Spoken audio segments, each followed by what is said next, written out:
Good morning, good morning. Happy Quantum Leap callers. It's Wednesday. It's Diane Covington, and I'm actually not in California right now. I'm actually in Hawaii. But I wanted to leave you my Quantum Leap message because I've been thinking all week about what to leave for you. And do you remember last week when I shared with you the idea called Beauty Doesn't Retire?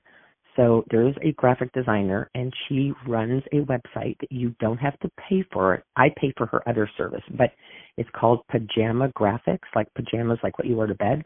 Pajamagraphics.com, and you can go in and register under Go Give, and you can access some portfolios and things that she's made just for Mary Kay. One of the things that she did is she came up with this idea from somebody, I don't know if it was a national who retired or somebody that was in Mary Kay, but she decided to put together an entire portfolio featuring women 65 and over.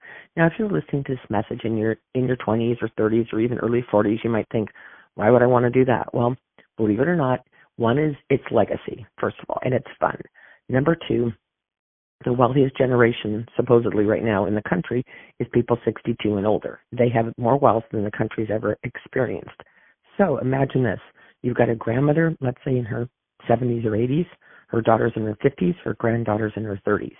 You do a multi-generational class to feature the grandmother or anybody over 65.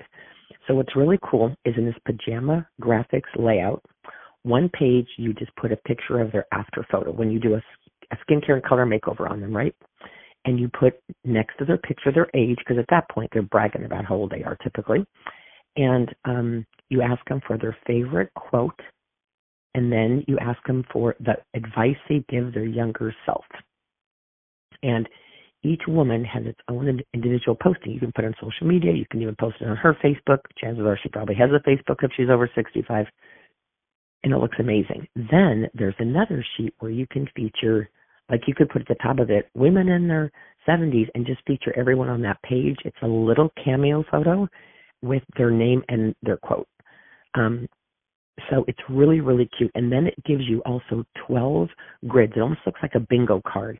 And it lists 12 different kind of titles that they could grab onto. Like one says fitness fanatic. One says book club girl. One says world traveler. One says caregiver. One says volunteer, queen volunteer, whatever. So they look at those 12 and they tell you which one they want to be. So I met a woman on Valentine's Day. I'll just tell you the story really quick. We were all at a restaurant together, and it was Galentine's Day since a lot of us are single. And we started to talk, and she says, oh, I also make this bread, and I sell it to people. And I said, oh, my God, well, do you have a business card? She said, I do. And I said, well, I'd love to maybe order your bread sometime. We started talking, and I offered her a free sample. One thing leads to another, and she says, well, yeah, I just turned 68. I go, wow, you look amazing. I said, by any chance, does your mom live local? She says, yeah, my mom's in her 90s, and she just moved in with me. And I go, huh. I said, any chance you have a daughter? And she says, oh, yeah, let me show you. They're gorgeous. And she showed me pictures of her two beautiful daughters that are in their early 30s, late 20s and early 30s. And I looked at this gal, and I said, her name was Christine. I said, Christine, would you be open to doing a multi-generational party? Our company's featuring this program called Beauty Doesn't Retire. She didn't even let me give her the details. She said, I'd love to. That sounds amazing. And I said, okay, well, let's exchange numbers and blah, blah, blah. So we got each other's numbers and everything. She texted me the next morning before I could even text her, because it was Sunday and I take Sundays off. She texted me on Sunday, obviously note to self, tighten my follow-up up, right? And said, when can we get together for that multi-generational thing? Or and so I texted her back, oh my gosh, I'll give you a call first thing tomorrow morning. We'll set a date. So I called her on Monday morning. We booked it for that Thursday. So we booked it only 3 days out. And she said, well, it's my other daughter's birthday, so she probably won't make it, but my one daughter will be there. I'll be there. My mom will be there. And I said, okay. I said, well, for getting all of us together, you can get up to $100 shopping spree at half price.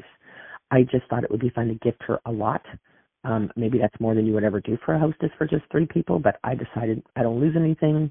I'll give her a $100 shopping spree at half off. Well, literally the next day, Wednesday, the day before we got together, her mom goes in the hospital for a on-call procedure that they just did her in at the last minute. She goes, well, now my mom's not going to be here, but my daughter, whose birthday is, wants to spend her birthday with us, and she really wants to come and get pampered for her birthday. I said, okay. So I did the 2 daughters in their 30s and the mom who's 68. And it was just spa. We didn't do even a makeover. We just did a regular thing. Well, then at that gathering, the the 68-year-old daughter said to me, well, my mom is really bummed that she's at the hospital. Can we reschedule something with her friends next week? I said, sure. Well, so the first night that I was there, right, I sold about $450 for the product. One daughter didn't buy anything but micellar water. The other daughter got skincare and some stuff, and the mom got repair and a bunch of other stuff. So it was about a $455 sale. Then I go back not even a week later, like 5 days later, to do her mom and her mom's friends. Well, get this, at the table, her mom is 92, and it was her mom's birthday. And I said, well, could we do it on Tuesday? And she goes, that's my mom's birthday. That'd be so much fun. I said, oh, I'll bring her extra goodies. So I did the 92-year-old mom, whose birthday it was. Then she had a friend that lives next door. She was also 92. Did her. Then I did another relative that was 87, I think, 87 or 86. And then I did a glamour makeover on the daughter, who I'd already facialed at 68 years old. Now, the downside of doing the skincare and color makeovers on the older people as their first facial is they bought bits and pieces of skincare. So when I did just the skincare class, everybody bought skincare. The second one, I did skincare and color, and they bought pieces. They were like, I love the eye cream. I want the microderm on the back of my hand, but then I want this makeup. So now I'm just doing a follow-up. But the point of this is a really fun portfolio to do. If most of your clients are younger, I'd say late 30s and younger, then ask them if you could do their mom or their grandmother. If you're in your 40s or 50s listening to this, ask your clients if they have a relative who's special to them. It could be an aunt, a godmother, a grandmother, their mom, whatever. Ask them if they've got somebody and tell them that you're doing a multi-generational makeovers. So I want to share that idea with you. Go to Pajama Graphics. It's a lot of fun, and I hope you all have a blessed day.